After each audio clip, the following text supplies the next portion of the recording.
ఈ మహాలయ అమావాస్య రోజున వీళ్ళను ఉద్దేశించి ఎవరెవరు వస్తారు అని అంటే తండ్రి, తాత, ముత్తాత, ఇది ఒక వరుస.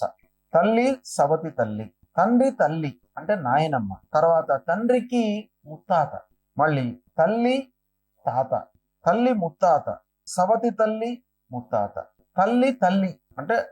అమ్మమ్మ, తల్లి నాయనమ్మ తన భార్య, తర్వాత పిల్లలు, అన్నదమ్ములు ఎవరైనా గతించి ఉన్నట్టయితే, పినతండ్రి, పెద్ద తండ్రి, మేనమామలు, కూతుళ్ళు గతించి ఉన్నట్టయితే, అక్క చెల్లెళ్ళు ఎవరైనా గతించి ఉన్నట్టయితే, కూతురు కొడుకు ఎవరైనా గతించి ఉన్నట్టయితే, మేనల్లుడు, తండ్రి అక్క చెల్లెళ్ళు,